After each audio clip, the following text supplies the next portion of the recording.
morning mga kalapatids! Welcome back po sa ating YouTube channel. So for today's video, hindi na ako papaligoy-ligoy pa, no? So mag-aabang na agad tayo ng mga inalpasan nating flyers sa medyo makakasilaw, atensya na, sa Makalelon training mga lods. So ayan, dito tayo ngayon sa may ating loft. So oras muna, oras. Pakita ko sa inyo ang oras natin, nakikita nyo ba? Ayan, 9:07. So ngayon titignan natin, ngayon pa lang po ako papunta ng loft mga lods dahil ako ay namalengke. Uy! Siya na ba ya? Eto na nga mga lods. Meron tayong nakauwing isa, no? Eto, nag-iisang sipula.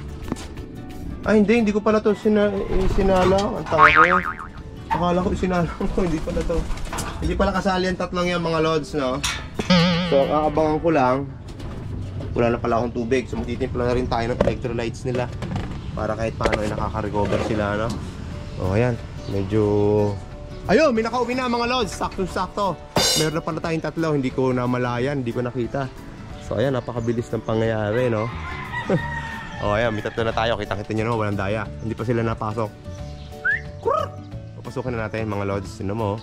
Easy sa training, itong ating mga young bird. To young bird itong nandito, yung Basra. Ito yung tututubi, yung may batik-batik. Tsaka syempre si Sayang, napakabilis sa yan. Kaya yun talaga sinali ko, nandiyan siya, may sing-sing pa, may sticker pa. So papapasukin ko muna mga lods at magtitipla tayo ng electrolytes. Okay, diyan muna kayo. Time check mga lods, 9:37 AM. Ayan, pupunta muna tayo. Silipin muna ulit natin kung sino yung mga dumating pa, no? So ayan, ito pa rin sila. Ayun, may dumating na isa mga lods. Ayun, yung isa nating high milim doon dumating na. So dito sa loob, ang mga nasa loob ay palalabasin muna natin. Diyan muna. O ayan, para pag nagpakain tayo, solo lang nung mga nag-training ang pakain natin. Kulang pa tayo ng 3. Apat pa lang yung dumating sa 7 nating ikinarga mga idol. So ayan, maganda naman po ang panahon. Kita nyo naman, maulap, walang ulan. So yan, sana may dumating pa mga lods, abang-abang lang tayo. Sa ngayon magtitimpla muna tayo ng juice. Nakakuha na tayong tubig. So ayan, hintay-hintay lang tayo.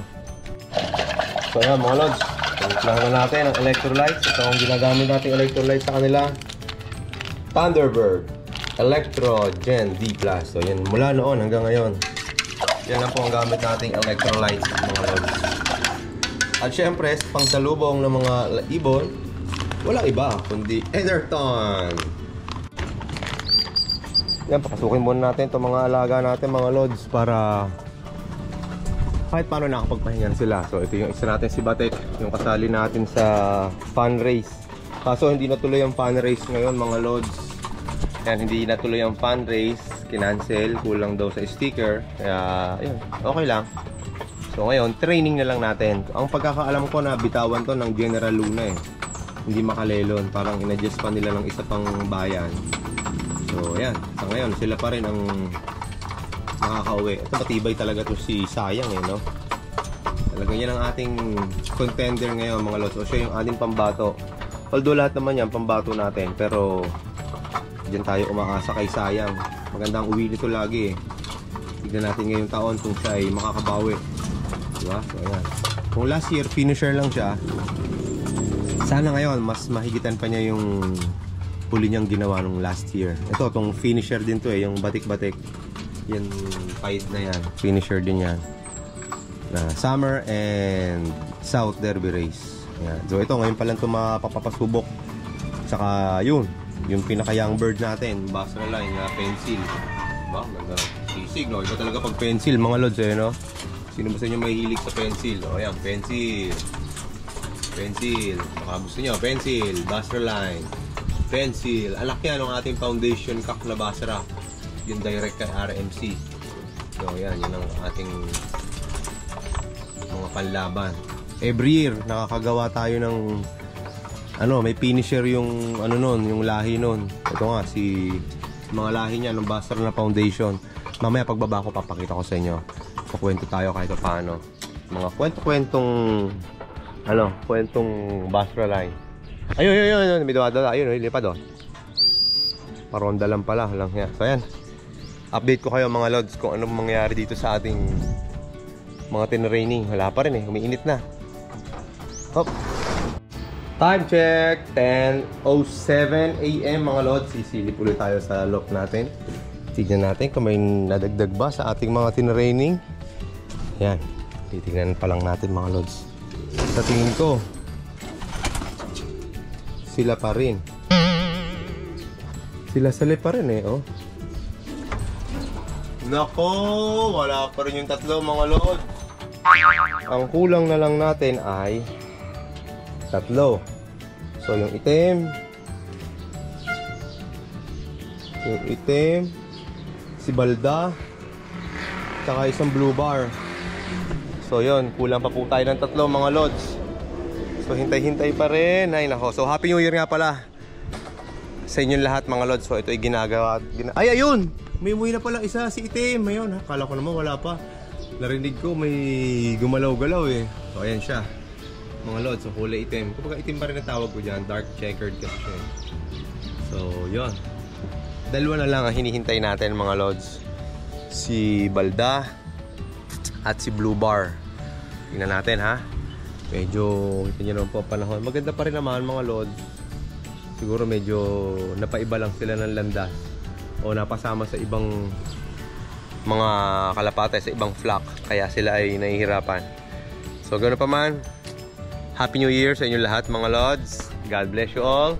Good vibes lang tayo lagi ha. Good lang. One eternity later. Alright mga lods. So hinapon na tayo ng paghihintay mga lods. So ngayon ulit tayo nakabalik dito sa ating flyer slope mga lods. Kung papansin niyo, ayan na, kompleto na yan mga lods. Happy ko na yan. 1, 2, 3, 4, 5, 6, 7. Kaso mga lods, dahil training hindi ko na muna, hinahayaan ko na sila kung anong oras ng uwi nila. Kasi wala rin naman tayong hindi ko na sila hinintay. Sa susunod na lap na lang natin sila hintayin ng mas maganda para mayroong fun race. So mga lods, ayan, dumating na nga po si si Balda, ayan yung blue bar. Basra line niya mga lods.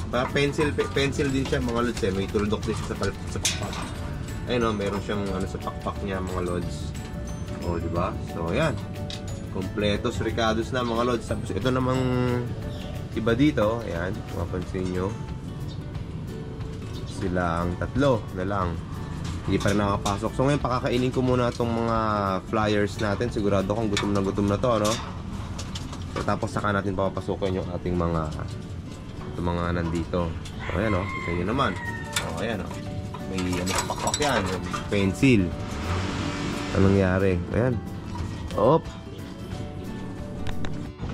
ayan mga lods, nakakain na yung ating mga flyers. Nakita nyo naman.